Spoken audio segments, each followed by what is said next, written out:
por favor, em Juízes, capítulo de número 10.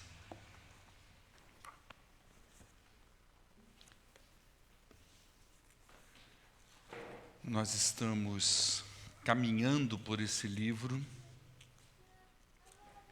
estamos refletindo em algumas coisas importantes a respeito desse material e também, junto com isso, obviamente, a gente vai conhecendo do que se trata cada capítulo desse livro, né?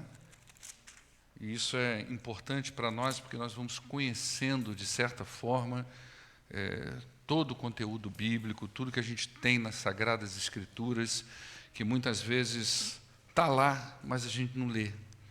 Está lá, mas a gente não conhece, não acessa, né? E todas as vezes que a gente deixa de buscar isso, deixa de ler a palavra de Deus, certamente nós vamos perdendo conteúdos aí importantíssimos. Nós vamos ler aí a partir do verso de número 6, do livro de Juízes. Ele é um capítulo curto, tá? Então dá para a gente ler ele todo. Você vê aí que o capítulo 10, ele é bem curtinho, e os versos de 1 a 5, a gente incorporou ele no capítulo 9. Tá? Então, a partir do verso 6, diz assim: Mais uma vez, os israelitas fizeram o que o Senhor reprova. Eles serviram aos Baalins, às imagens de Astarote, aos deuses de Arã, aos deuses de Sidom, aos deuses de Moabe, aos deuses dos Amonitas e aos deuses dos filisteus. E como os israelitas abandonaram o Senhor e não mais lhe prestaram culto, a ira do Senhor se acendeu contra eles. Ele os entregou nas mãos dos filisteus e dos amonitas, que naquele ano os humilharam e os oprimiram, e durante 18 anos oprimiram todos os israelitas do lado leste do Jordão, em Gileade, terra dos amorreus. Os amonitas, então, também atravessaram o Jordão para lutar contra Judá, contra Benjamim e contra a tribo de Efraim. E grande angústia dominou Israel. Então, os israelitas clamaram ao Senhor, dizendo: Nós temos pecado contra ti, pois abandonamos o nosso Deus e prestamos culto aos Baalins. O Senhor então respondeu: Quando os egípcios, os amorreus, os amonitas, os filisteus, os sidônios, os amalequitas e os moanitas os oprimiram, e vocês clamaram a mim, eu os libertei das mãos deles. Mas vocês me abandonaram e prestaram culto a outros deuses. Por isso, eu não vou livrá-los mais. Clamem aos deuses que vocês escolheram, que eles os livrem na hora do aperto. Verso 15. Os israelitas, porém, disseram ao Senhor: Nós pecamos, faze conosco o que achares melhor, mas te rogamos, livra-nos agora.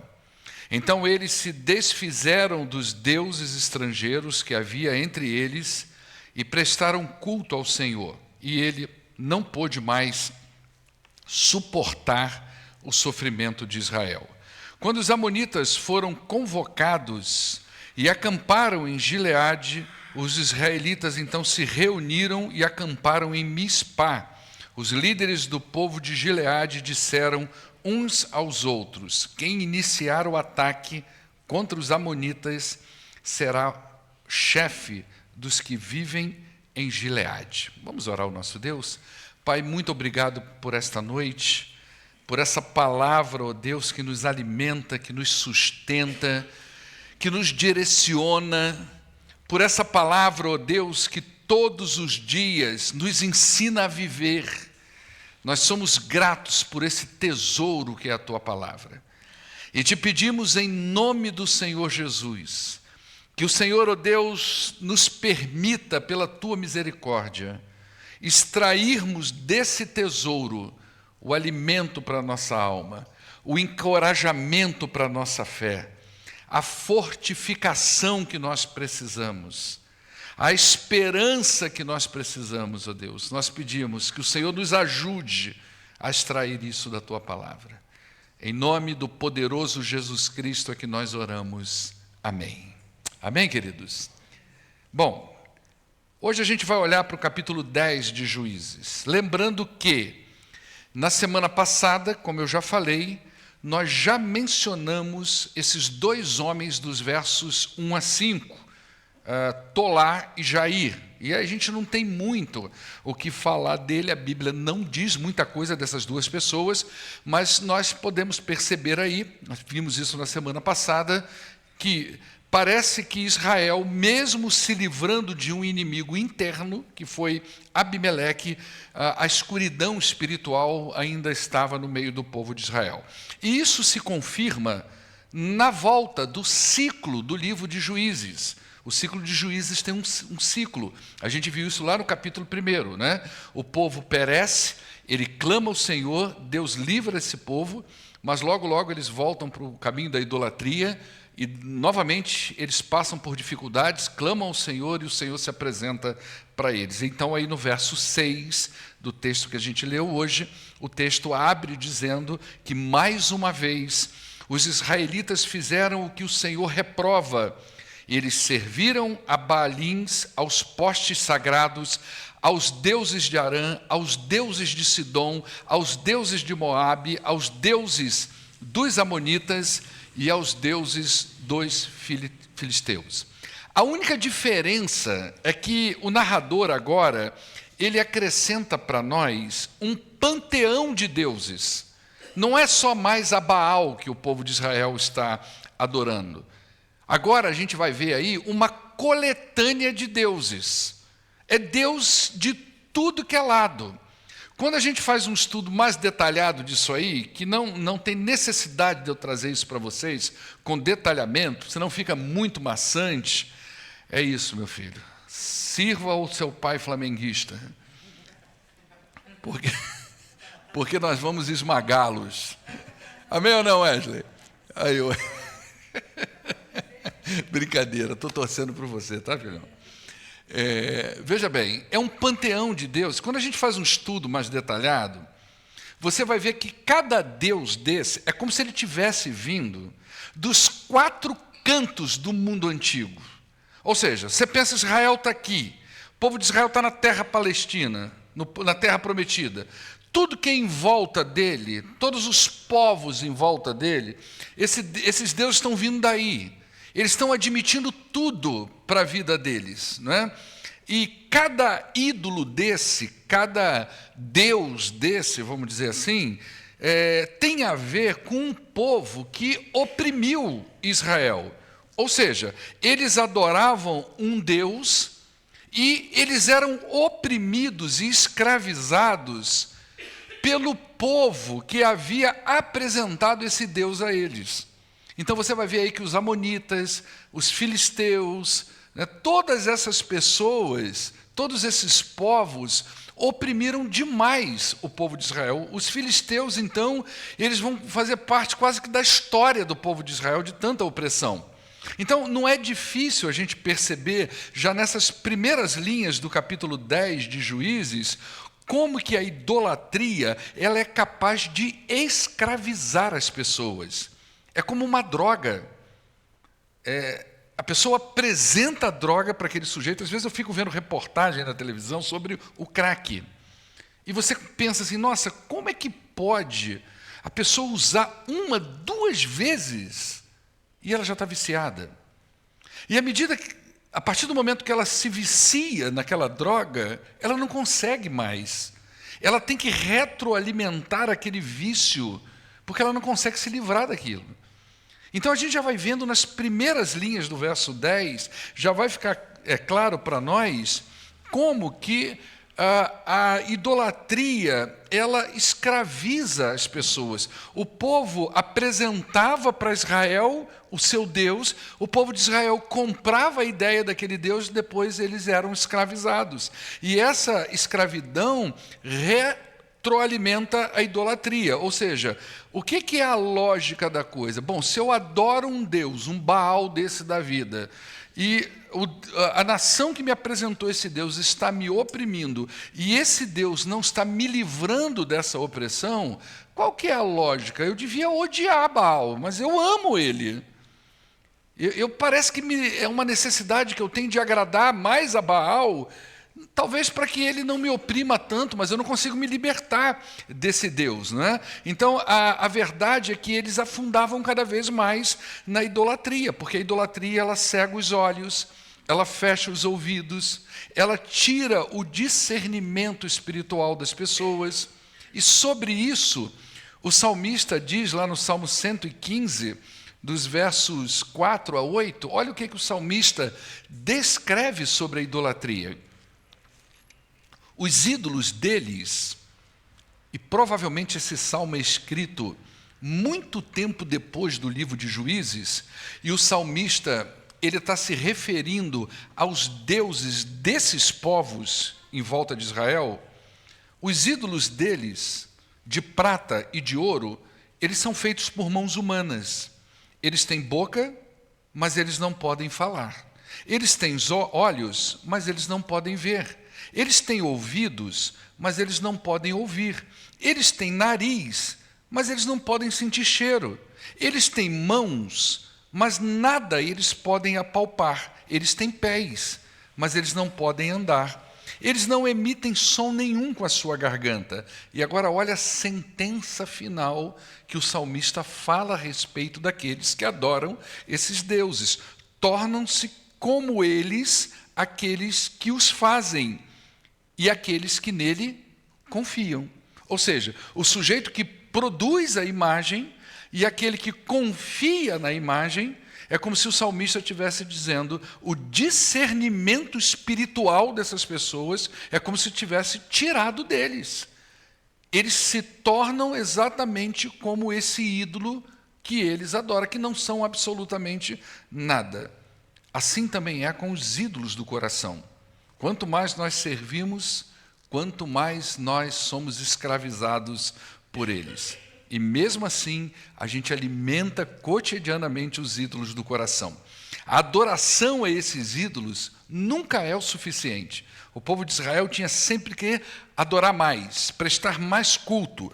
E uma pessoa que idolatra, por exemplo, o dinheiro que é um ídolo do seu coração, nunca é o suficiente para ela. Então ela está sempre trabalhando e buscando aquilo ali. Ela deixa de servir a Deus, ela deixa de dar a sua vida para o Senhor, ela deixa de ajudar as pessoas porque ela precisa alimentar esse ídolo do seu coração. O dinheiro nunca vai saciar. Eu estou dando um exemplo do dinheiro, mas podia ser qualquer outra coisa, né? E o resultado da idolatria justamente é o que o narrador vai dizer para a gente.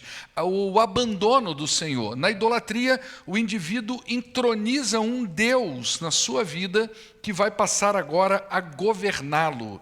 Então ele vai colocar Deus de lado. E aqui no livro de Juízes, mais uma vez, Yahvé é colocado às margens do povo de Israel. E o livro de Juízes, ele vem mostrar para nós, ele é uma mostra catastrófica do que acontece quando o povo de Deus coloca o seu Deus de lado. E é por isso que esse material de Juízes, ele é tão desastroso, ele tem tantas histórias tristes. O livro está aqui para mostrar para a gente, olha o que acontece quando o povo de Deus, ele coloca Deus de lado, ele começa a adorar apenas os ídolos do coração. As pessoas vêm à igreja, mas elas voltam para suas casas, e a prioridade das suas vidas não são mais o Senhor, mas são os seus desejos, os seus quereres, as suas vontades, que nunca são saciadas. E elas sempre voltam ao Senhor, clamando ao Senhor, Senhor, me abençoa nisso, me abençoa naquilo, mas não é para que elas estejam livres para adorar ao Senhor. É para que elas alimentem os seus próprios desejos. Então eu peço ao Senhor mais saúde, mas não para que eu gaste com o Senhor. Eu preciso de mais saúde para servir um Deus do meu coração. Senhor, eu preciso mais de dinheiro, me abençoa, me promova, aumente o meu salário, mas não é para que eu use na causa do Senhor, mas para que eu alimente os desejos do meu coração. Essa é a dinâmica do povo de Israel em Juízes e muitas vezes, infelizmente, a dinâmica do povo de Deus. Esse livro, então, é um alerta para todos nós. tanto do ponto de vista coletivo quanto individual. Como igreja, eu preciso perceber isso. Como é desastroso quando uma igreja coloca Deus de lado. E nós começamos a adorar a palavra do pastor, a música que é apresentada na igreja, ou o templo que é bonito da igreja, ou o quanto é confortável a igreja, ou o quanto os departamentos da igreja atendem às minhas necessidades. Então, quando eu começo a colocar isso em primeiro plano, eu vou colocando o Deus da igreja de lado. Isso é perigoso e isso pode ser desastroso. Assim também é na minha família. Quando a minha família pega o Senhor e nós começamos a colocar de lado, e o Senhor deixa de ser o principal na minha casa. E na minha casa começam a surgir outros ídolos. Os filhos podem se tornar ídolos, o próprio contexto familiar pode ser uma idolatria, e a gente começa a dizer que a família tem que vir em primeiro lugar de tudo, a família é o prime, porque Deus deu a família, então eu preciso cuidar a todo custo da família. Não estou dizendo que você não tenha que fazer isso, isso é uma verdade, mas Deus está acima disso tudo. Deus está primeiro do que isso tudo. Ele é o centro e o Senhor da nossa família. Então é desastroso quando a gente coloca Deus de lado. E poucas pessoas conseguem perceber que às vezes estão num redemoinho destrutivo da sua unidade familiar, do contexto espiritual da sua família, porque colocaram Deus de lado. E o que vigora são os nossos desejos. Assim como é do plano individual, quando eu, como pessoa, como crente em Cristo Jesus, a despeito de saber que devo adorar a Deus em primeiro lugar, que o meu objetivo de vida é glorificar a Deus e fazê-lo conhecido como testemunho, eu começo a colocar Deus de lado e começo a buscar Deus como um ídolo que eu buscaria em qualquer outro lugar para atender os desejos do meu coração. E aí, o que acontece aqui no livro de Juízes, no capítulo 10? Mais uma vez, antes de mandar um libertador, isso aconteceu no capítulo 6, quando foi o caso de Gideão, Deus tratou primeiro com o povo. E você vai ver que no capítulo 10, então, não tem juiz, não tem rei, não tem governante, tem Deus tratando com o povo. Igual lá no capítulo 6. Antes de levantar Gideão, Deus tratou primeiro com o povo. Antes de levantar um juiz, Deus havia levantado um profeta que falasse no coração do povo. Está acontecendo a mesma coisa. Antes de levantar o libertador, antes de responder o clamor do povo, Deus envia alguém para confrontá-los, para falar ao seu coração, não é? E aí, ao abandonar o Senhor, está aí no verso 7, as consequências vieram. A ira do Senhor se acendeu contra eles. Ele os entregou nas mãos dos filisteus e dos amonitas, que naquele ano humilharam e oprimiram o povo. Durante 18 anos oprimiram a todos os israelitas do lado leste do Jordão, em Gileade, terra dos amorreus. Olha o que está acontecendo. Não é? A resposta à idolatria, a resposta a essa realidade do povo de Israel foi que a ira de Deus veio. E o que isso resultou para o povo? Gente, tem uma palavra aqui que ela é até difícil da gente falar, já aconteceu, se eu não me engano, lá no capítulo 6 também, o verbo é o mesmo que está aqui no hebraico, que diz que Deus vendeu o seu povo para os inimigos. Você entende o que é isso? Deus vendeu o seu povo. A ideia de vender é o seguinte: você é posse de outro, e esse outro que você é posse vai ter o direito de fazer o que quiser com você. É a ira de Deus sobre o seu povo. Olha que coisa doida, não é? E aí, mais uma vez, Deus usou então os povos que lhe haviam apresentado esses deuses para afligir. Então Deus vende Israel para outros povos, a fim de que eles fossem oprimidos e, quem sabe, reconhecessem o Senhor como seu único Deus e voltassem para o Senhor. Deus não abandonou o seu povo, mas de alguma forma deixou de proteger essa gente, permitiu que fossem oprimidos mais uma vez.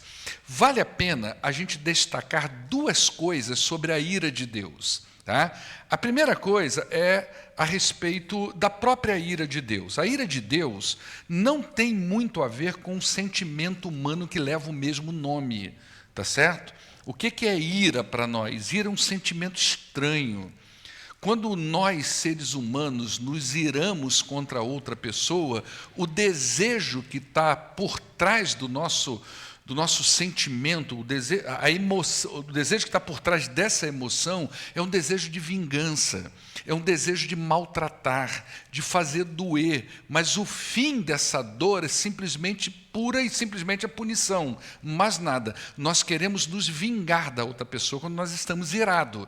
Quando a gente fala de ira de Deus, não tem a ver com isso.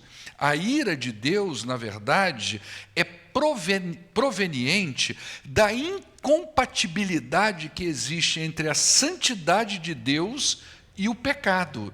Essas duas coisas são incompatíveis. Entende isso? Por isso que a gente ouve muito falar sobre a ira de Deus sobre os filhos da desobediência, porque a santidade de Deus é incompatível com o pecado. Então, quando nós pecamos, a justa justiça de Deus vem sobre nós. Isso é chamado aqui, então, de ira de Deus. É a resposta santa de Deus ao pecado. O pecado não fica sem a sua justa retribuição. É isso que é a ira de Deus.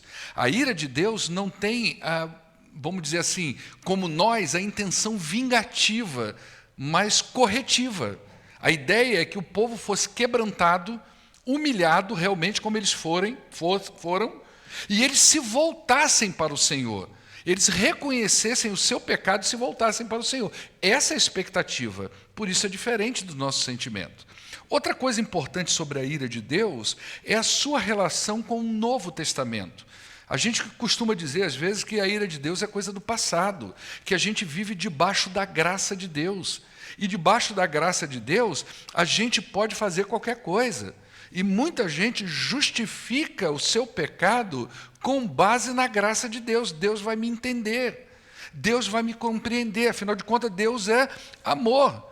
Mas, na verdade, o que a gente vê é que a ira de Deus é direcionada a essa espiritualidade que é hipócrita, ao pecado da idolatria, à perversão do ser humano. E nós encontramos base para isso no Novo Testamento. Então, lá em Romanos, no capítulo 1, dos versos 21 a 25, o apóstolo Paulo, no Novo Testamento, debaixo do que nós chamamos de era da graça, ele vai falar sobre a ira de Deus. E ele vai dizer, porque tendo conhecido a Deus, as pessoas não glorificaram Ele como Deus, não lhes renderam graças, mas os seus pensamentos se tornaram fúteis, os seus corações se tornaram insensatos e se obscureceram. Eles se diziam sábios, mas eles se tornaram loucos. Eles trocaram a glória do Deus imortal por imagens feitas à semelhança do homem mortal, bem como de pássaros, quadrúpedes e répteis. Por isso Deus os entregou, Deus os vendeu à impureza sexual, segundo os desejos pecaminosos dos seus próprios corações, para a degradação dos seus corpos entre si.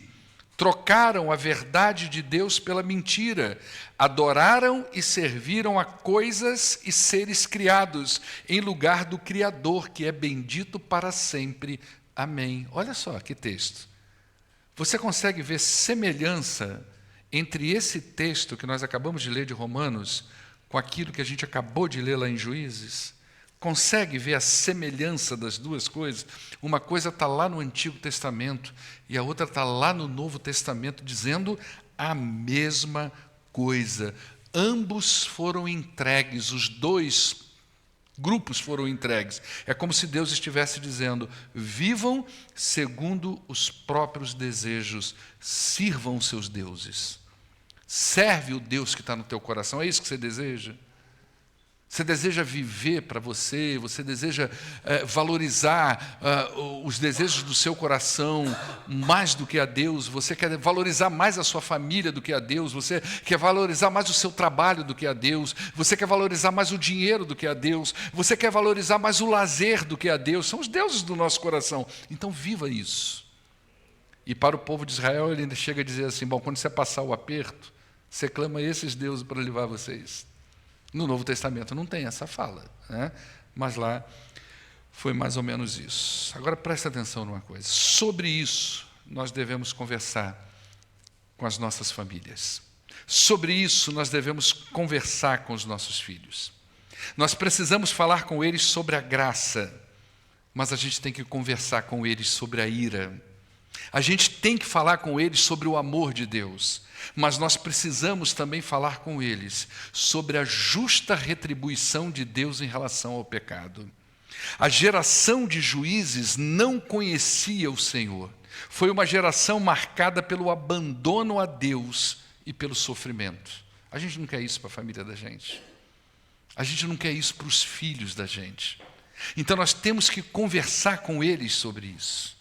Então, nas nossas reuniões familiares, nós precisamos falar sim, como Deus é bom, como Deus é maravilhoso, como Deus é único, como Deus é misericordioso e como Ele é capaz realmente de fazer coisas inimagináveis por aqueles que se arrependem dos seus pecados e entregam a vida a Ele.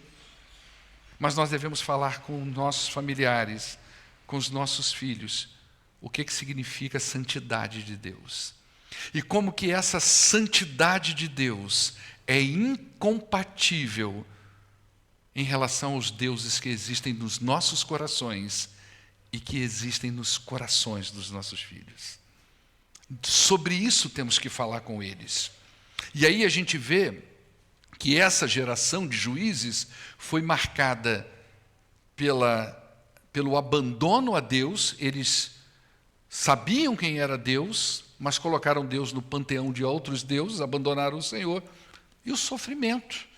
Nós temos dois termos aí, humilharam e oprimiram, que no original traz a ideia de que eles foram esmagados, de que eles foram quebrados. Esse é um termo muito forte aqui na Bíblia, dentro do contexto bíblico. Eles passaram por um processo na vida deles de muito quebrantamento, de muita humilhação, de sentir mesmo, olha, nós estamos vivendo uma coisa horrível. Gente, eu penso que muito disso que nós vemos no livro de Juízes, eu e você não conseguimos alcançar o que o autor está dizendo. Talvez se nós vivêssemos num país que já experimentou a guerra, seja guerra política interna, de massacres, ou opressão como a Ucrânia está vivendo em relação à Rússia, como tantas outras nações vivem essa opressão sobre ela, talvez a gente entendesse o que é isso que eles estão falando aqui. Não é? Não havia paz, só angústia, humilhação e dor. E é nesse contexto apresentado pelo escritor de Juízes, o povo ele fez algo que ainda não havia feito. Então, eles deram um pequeno indício de um possível arrependimento. Então, no verso 10, diz, então os israelitas clamaram ao Senhor, dizendo, nós temos pecado contra ti. E eles vão dizer a razão do pecado. Nós abandonamos o nosso Deus e prestamos culto a outros deuses. Eles não tinham feito isso ainda. Eles clamavam ao Senhor. Mas agora parece que eles estão começando a confessar alguma coisa. Eles estão começando a compreender a raiz de todo o sofrimento que está sobre ele. Esse é um passo importante, mas difícil. Poucas pessoas conseguem pensar na raiz dos seus problemas. No geral, nós valorizamos e focamos as consequências que vêm sobre nós. E se nós focamos nas consequências, nós vamos buscar Deus para nos livrar dessas consequências. E quando isso acabar, nós voltamos à nossa vida normal. Mas quando nós nos damos conta de que não é sobre consequências, e sim sobre ofensa a Deus, sobre pecado contra o Senhor, talvez a gente comece a entrar na rua do arrependimento. Israel havia abandonado o Senhor. Eles trocaram o verdadeiro Deus, aquele que existe, por falsos deuses. E era sobre isso que Deus estava tratando com eles. Então eles colocaram a sua adoração, a sua esperança de provisão, a proteção num Deus que não existia. Eles renunciaram ao Senhor, aquele que havia livrado eles de todos os momentos difíceis da vida deles, colocou eles numa terra prometida, não é? Mas mesmo assim eles abandonaram o Senhor. Eles fizeram a escolha errada, eles escolheram a morte em detrimento da vida. Então, isso aqui que Israel fez, e que a gente vê no livro de Juízes, se a gente ler Deuteronômio, capítulo 30, a partir do verso 15, você vai ver que é a escolha errada sobre aquilo que Deus tinha colocado sobre eles, né? Então, lá no capítulo 30, a partir do verso 15, diz assim: veja, hoje eu ponho diante de vocês a vida e a prosperidade, ou a morte e a destruição. Pois hoje eu ordeno a vocês que amem ao Senhor, o seu Deus, andem nos seus caminhos, guardem os seus mandamentos, guardem os seus decretos, guardem as suas ordenanças. Então vocês terão vida, vocês vão aumentar em número, e o Senhor, o seu Deus, os abençoará na terra que vocês estão entrando, para dela tomar posse. Essa terra que eles estavam. Mas, se todavia o seu coração se desviar, e vocês não forem obedientes e se deixarem levar, prostrando-se diante de outros deuses para adorá-los, não é? Eu hoje declaro a vocês que, sem dúvida, vocês serão destruídos. Vocês não viverão muito tempo nessa terra em que vão entrar e da qual vão tomar posse depois de atravessarem o Jordão. É deste lugar, porque hoje, disse o Senhor, eu invoco os céus e a terra como testemunha contra vocês, de que coloquei diante de vocês a vida e a morte, a bênção e a maldição. Agora escolham a vida, para que vocês e os seus filhos vivam, e para que vocês amem o Senhor, o seu Deus, firmemente, pois o Senhor é a sua vida, e Ele dará a vocês muitos anos na terra que jurou dar aos seus antepassados, Abraão, Isaque e Jacó. Verso 21. Não tem verso 21? Acabou? É até o 20 que eu coloquei aqui, ué.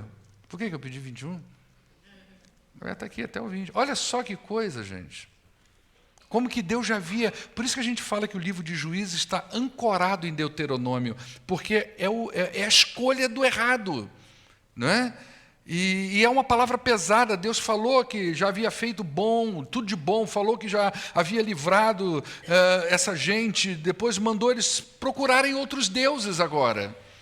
Deus dá uma palavra pesada para eles, né? Deus vai dizer para eles, olha, desculpa, irmãos, depois disso aí, né, a resposta de Deus foi surpreendente, foi uma resposta radical, e que nós ainda não tínhamos ouvido no livro de Juízes, desse jeito, quando Deus fala assim, o Senhor respondeu, olha, quando os egípcios, os amorreus, os amonitas, os filisteus, os sidônios, os amalequitas, os moabitas, quando essa gente oprimiu vocês, e vocês clamaram a mim, eu libertei vocês da mão deles, mas vocês me abandonaram, e vocês prestaram culto a outros deuses, ou seja, eles quebraram aquele pacto de Deuteronômio 30.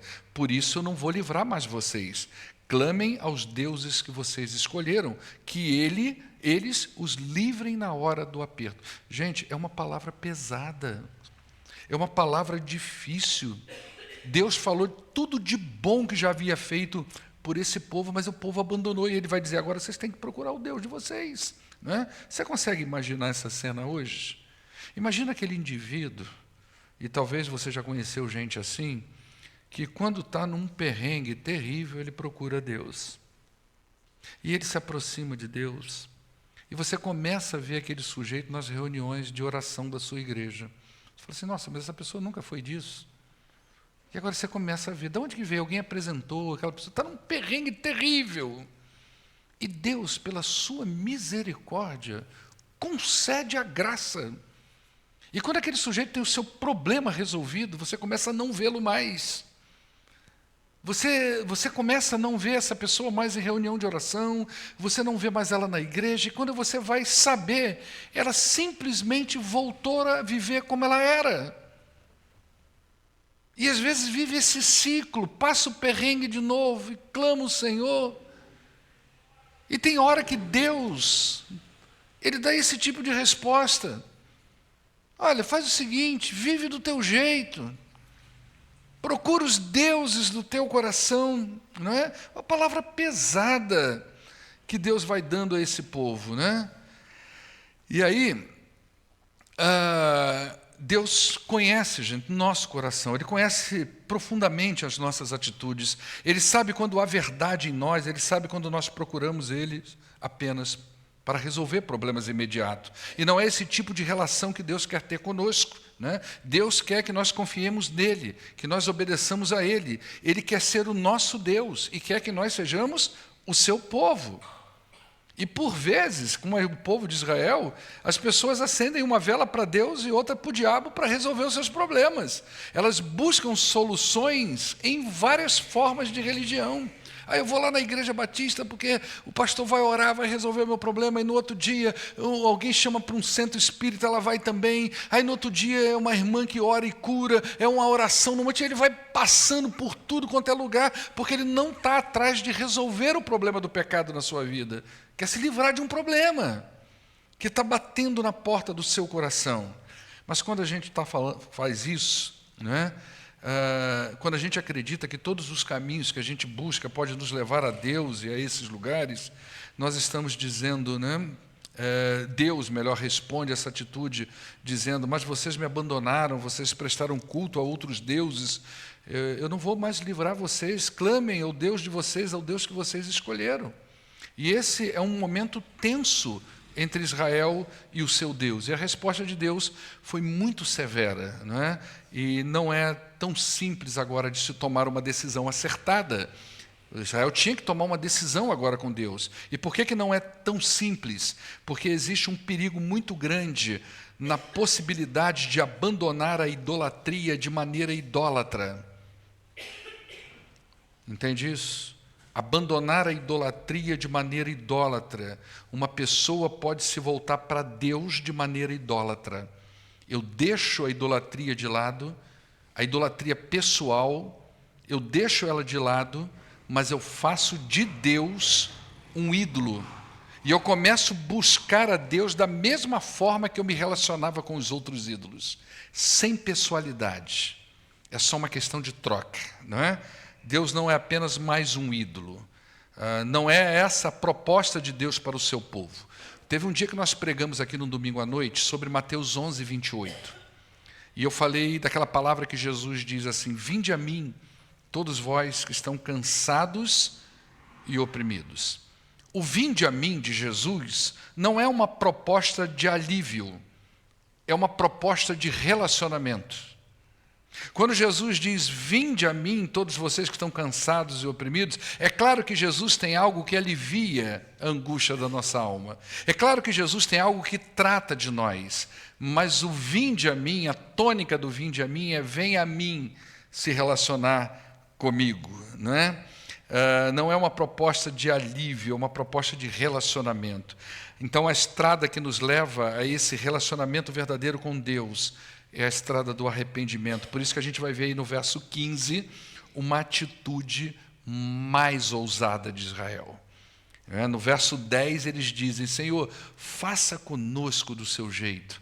E agora no verso 15, depois de ouvir aquela resposta de Deus, eles vão dizer assim, Senhor, ou melhor, no verso 15 ele fala, né? Senhor, nós pecamos. Eu sei que nós pecamos. Faze conosco o que o Senhor achar melhor. Mas livra-nos agora, né?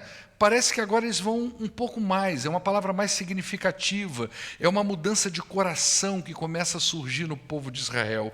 Eles começam a reconhecer que Deus não tem nenhuma obrigação de livrá-los do rolo que eles se meteram, né? Eles abandonaram o Senhor, eles estão agora reconhecendo o seu pecado. Parece que estão fugindo, ou melhor, parece que não estão mais fugindo das consequências. Eles estão entendendo, nós ofendemos ao Senhor. E a fala do povo de Israel agora se torna mais significativa quando ela vem acompanhada de uma atitude prática que demonstra o seu arrependimento. Então no verso 16 vai dizer, eles então se desfizeram dos seus deuses. Eles jogaram isso para fora. é uma atitude prática. As palavras vieram acompanhadas da ação. E a gente vai entender o percurso disso na história de Israel. Aqui aconteceu assim, eles clamaram ao Senhor, o Senhor disse não a eles, disseram que não se importavam com a punição de Deus pela sua rebeldia, mas pediram apenas que Deus os livrasse, e como prova do seu arrependimento, eles se livraram da idolatria, jogaram fora. O arrependimento vem acompanhado de uma ação que comprove o arrependimento e que testifique sobre o arrependimento. Arrependimento sem mudança de vida é questionável. Arrependimento só de palavras é questionável. Deus então vai responder novamente a Israel, mas agora de forma diferente. Deus viu que a palavra de arrependimento veio acompanhada de uma atitude de arrependimento. E aí o texto diz que Deus não pôde mais suportar o sofrimento de Israel. Aqui fica uma interrogação, né? Deus não suportou mais o sofrimento de Israel em relação ao que eles estavam sofrendo nas mãos dos outros povos, ou Deus não estava mais suportando esse estado tétrico de idolatria, de quebrantamento, essa situação na vida da pessoa que ela não muda nunca.